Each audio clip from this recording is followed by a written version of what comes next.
kami bertiga akan memberi kado yang sangat indah pada peringatan 80 tahun usia kemerdekaan Indonesia pada tanggal 17 Agustus 2025 yang akan datang, yaitu sebuah white paper, sebuah buku ilmiah yang bertuliskan ijazah palsu Jokowi. Buku ini sepanjang 500 halaman dan juga akan terbit secara digital dan sedang kami mohonkan nomor ISSN-nya, ya, ISBN-nya. Dan insya Allah juga itu akan diterbitkan secara internasional dan akan diedarkan ke 25 negara di seluruh dunia. Dan kami juga menantang, kalau buku ilmiah, jawab dengan ilmiah.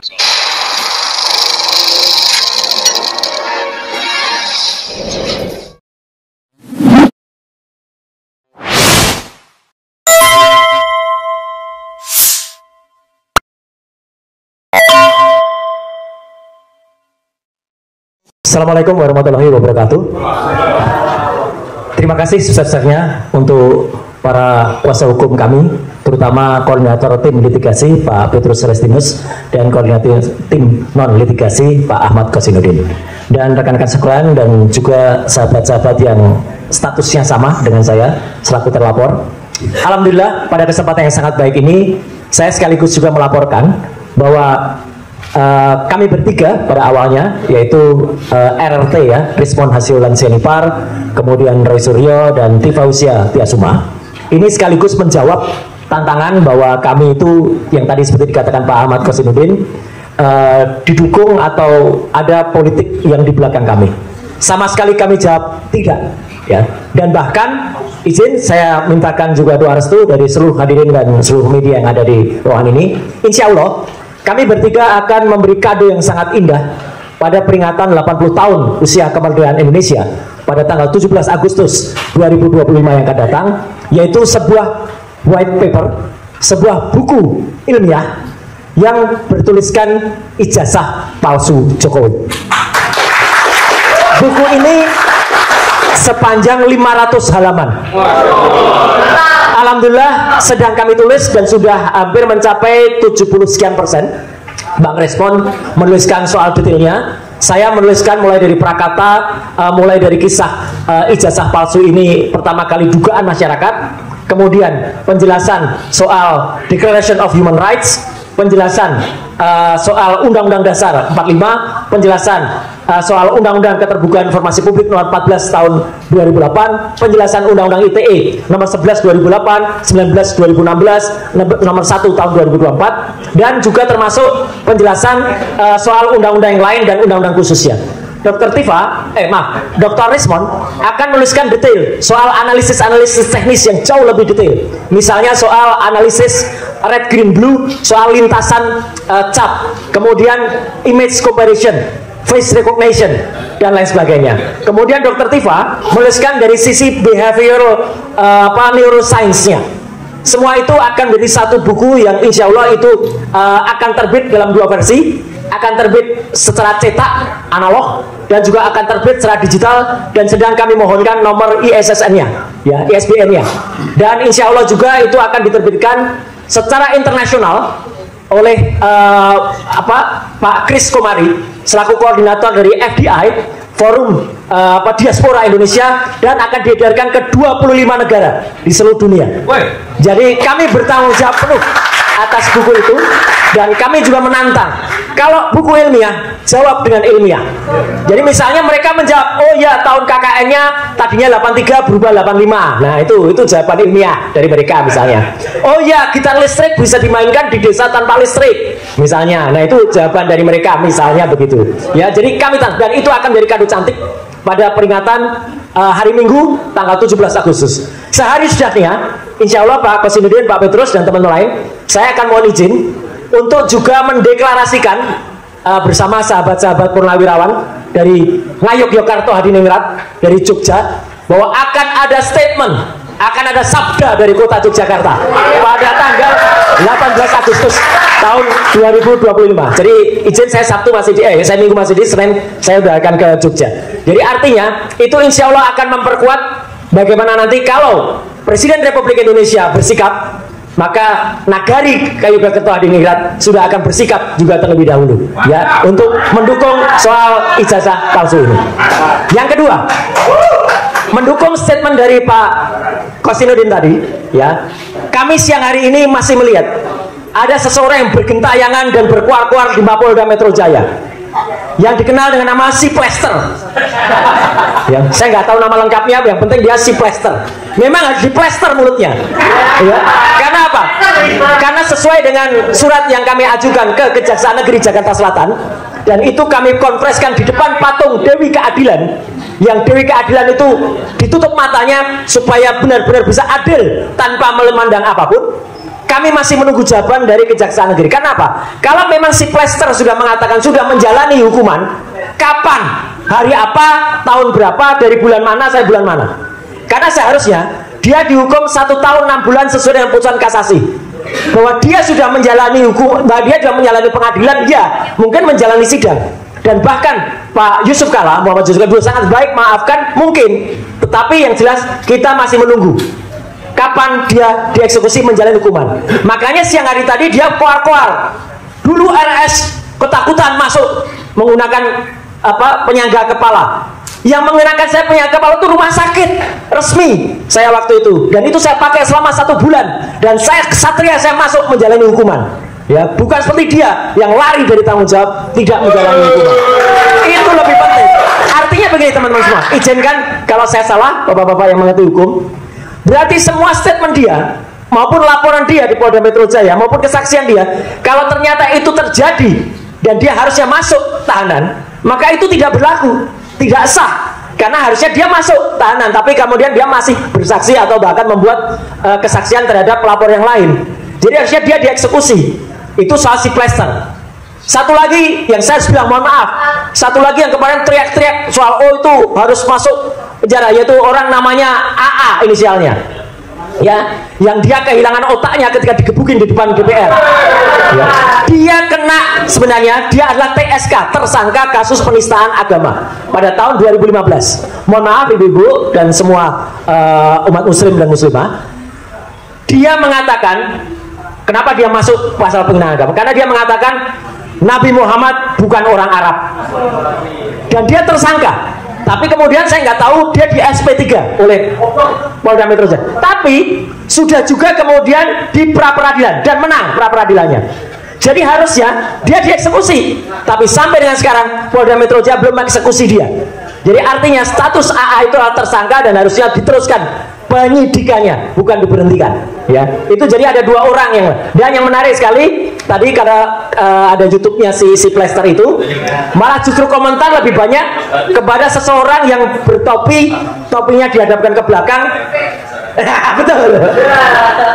Apal banget nih Mbak Menu nih sama si Fritz itu ya.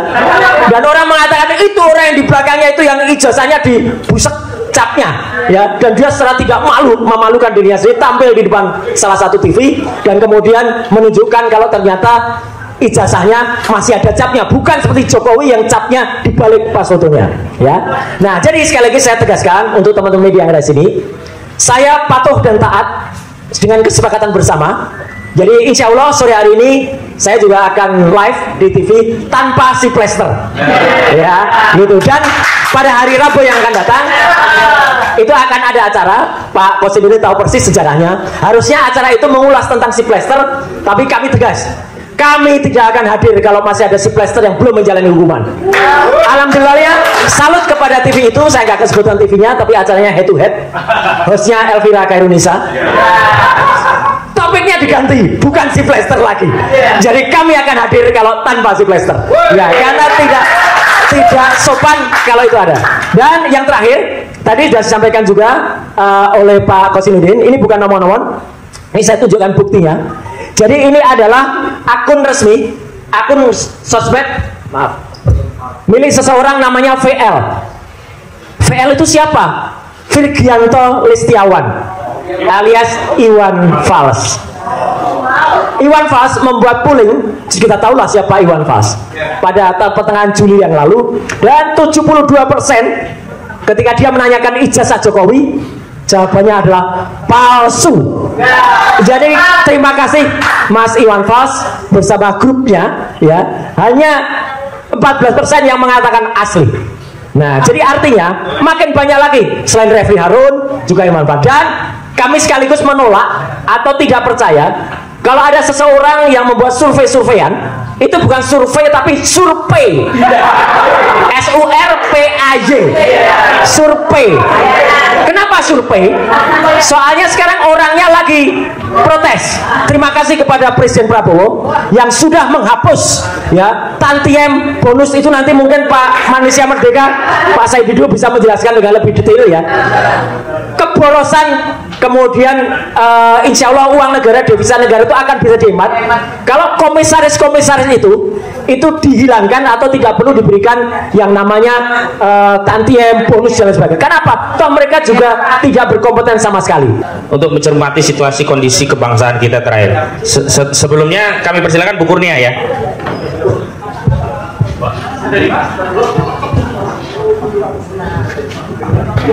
Bismillahirrahmanirrahim. Assalamualaikum warahmatullahi wabarakatuh. Patut kita bersyukur pada hari ini bahwa kita ada dalam suatu agenda, yaitu press conference sehubungan dengan somasi kepada Presiden ke-7 Republik Indonesia sehubungan dengan pernyataannya ada orang besar di balik daripada peristiwa atau perkara ijazah palsu Saudara Joko Widodo. Bapak-bapak, ibu-ibu sekalian, saudara-saudara sebangsa dan setanah air, memang sangat disayangkan bahwa keberanian rakyat berperan dalam penegakan hukum ini harus dibayar dengan suatu ancaman hukuman, ya, sebagaimana ada 12 orang yang saat ini sudah menjadi sebagai terlapor. Saya ingin mengatakan bahwa kronologis daripada perkara ijazah palsu Joko Widodo ini tidak bisa dilepaskan kaitannya dengan seseorang yang mungkin suatu hari nanti insya Allah akan menjadi pahlawan, ya. Dia bernama Bambang Tri Mulyono, ya.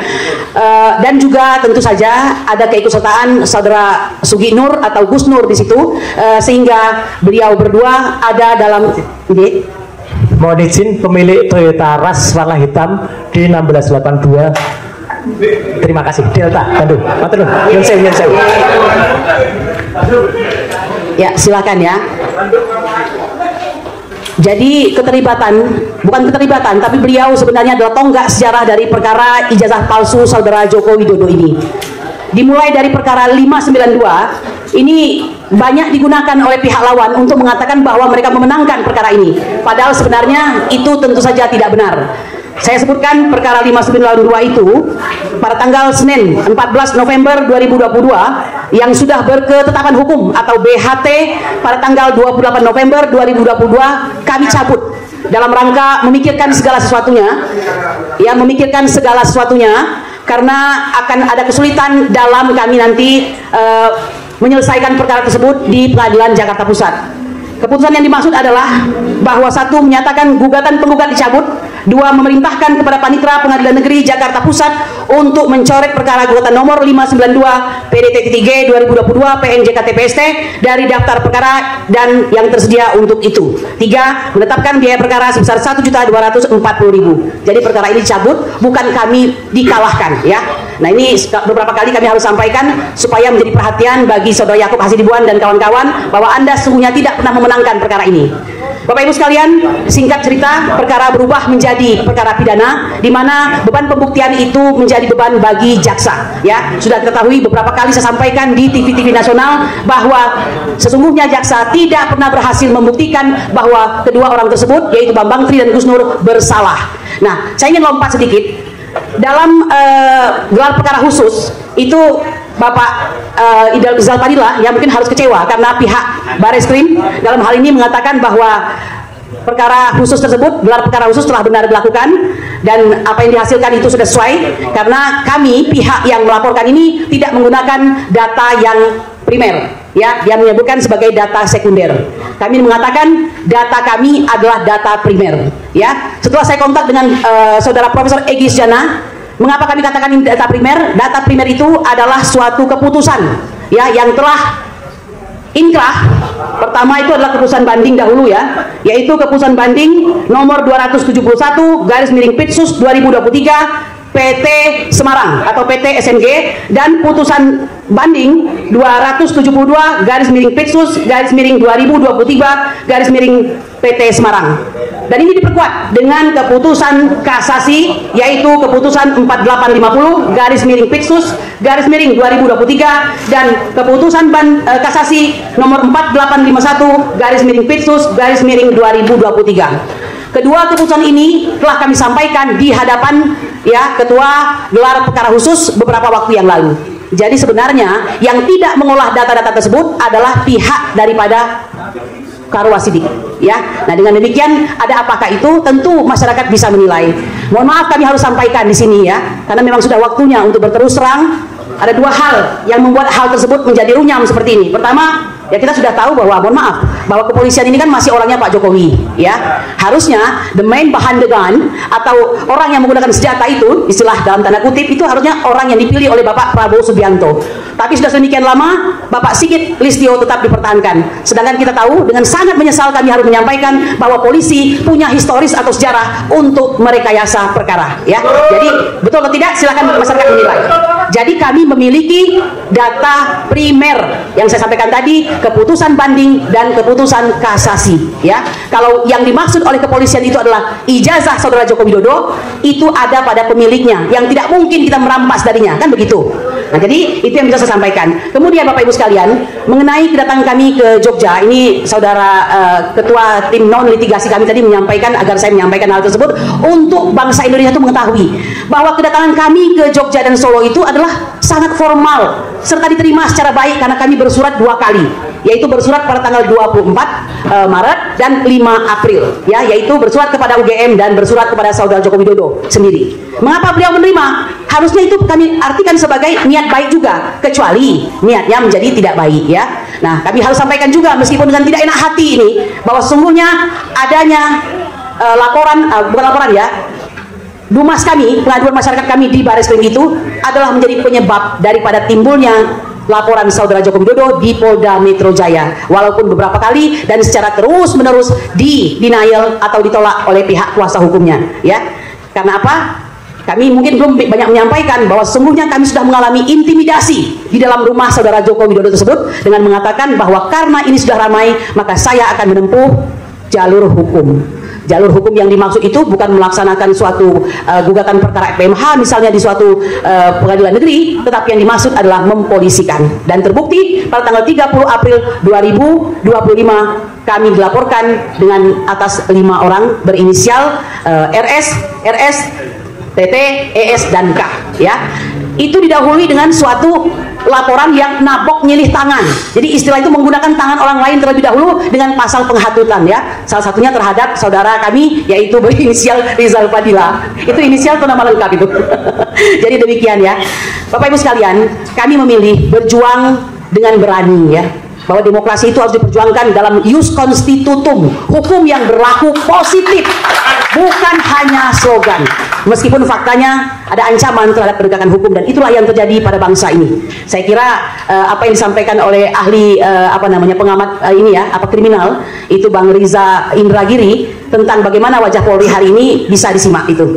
Nah, saya mau menyampaikan sedikit lagi bahwa setelah kami dinyatakan sebagai terlapor itu, TPUA mengeluarkan sebuah surat resmi, yang tidak akan saya bacakan semua, tapi ada 4 yang sangat penting di sini. Saya bacakan dahulu, Surat resmi TPUA dalam hal adanya laporan polisi dari Joko Widodo tanggal 30 April 2025 di Polda Metro Jaya bahwa 1. Baik laporan ke Polres Metro Jakarta Pusat atas RS, RST dan RF maupun RS, RST, ES dan K seluruhnya berkaitan dengan dugaan ijazah palsu UGM Joko Widodo. Terkait dengan kunjungan TPUA ke UGM dan Solo Surakarta, Jawa Tengah untuk mencari informasi, klarifikasi maupun verifikasi skripsi dan ijazah Jokowi. Oleh karenanya harus selesai dulu pembuktian asli atau palsunya skripsi dan ijazah Joko Widodo, baik dari hasil forensik maupun ada putusan pengadilan tentang keaslian ijazah Joko Widodo dengan 2 gelar yang berbeda, Dr. Andes dan Insinyur.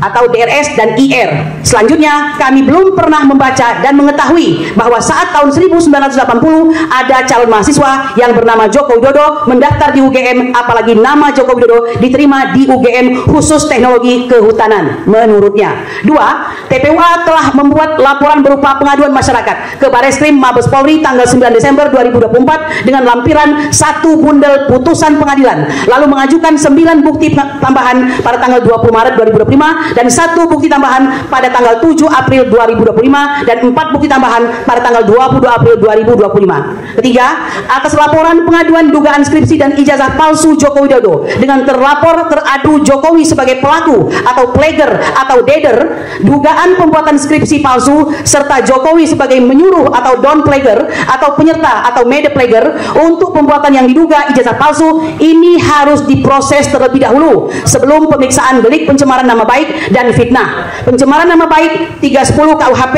/27 Undang-Undang ITE dan fitnah pasal 311 KUHP atau lainnya termasuk penghasutan pasal 160 KUHP harus ada pokok pidananya, suatu perbuatan pidananya saat penghasutan terjadi. Yang keempat terakhir, telaah saintifik Dr. Rismond baik font face Times New Roman yang belum ada atau digunakan tahun 1985, demikian juga dengan operating Windows yang baru digunakan tahun 1992 menyebabkan lembar pengesahan skripsi Joko Widodo terindikasi kuat palsu. Belum lagi format tanpa penguji, kapan diuji, siapa dengan sesungguhnya, serta pembimbing apakah Profesor Ahmad Sumitro atau Kasmujo sebagaimana yang diakui Jokowi dalam skripsi tidak ditemui nama Kasmujo. Ini hanya sebagian dari surat resmi TPUA dalam hal menyikapi laporan polisi pada saat itu.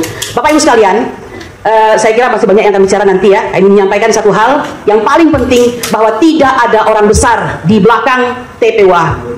Ya, kalau orangnya besar-besar karena mungkin gemuk dan sebagainya, ya itu contohnya saya saja lah begitu ya. Saya ingin mengatakan, janganlah Anda mengumbar yang namanya fitnah ya, karena seorang negarawan setelah selesai lengser ke Prabon itu yang diutamakan adalah legacy yang dia tinggalkan. Anda bisa meninggalkan jalan tol, Anda bisa meninggalkan banyak bangunan-bangunan yang hebat, walaupun itu diiringi dengan meninggalkan hutang. Sesungguhnya yang harus dilakukan adalah jadilah negarawan yang baik, yang tidak hanya sibuk warawiri seperti yang Anda katakan harusnya beristirahat, tetapi justru terus-menerus mengobarkan api kebencian di sesama anak bangsa. Kalau demikian, kita teringat dengan apa yang disampaikan oleh Edward Snowden ya, when you exposing crime, then you treat as a committing crime, it's sign that you lead by criminal. Ya, tentu kita tidak ingin yang demikian itu. Saya kira demikian saja. Assalamualaikum warahmatullahi wabarakatuh.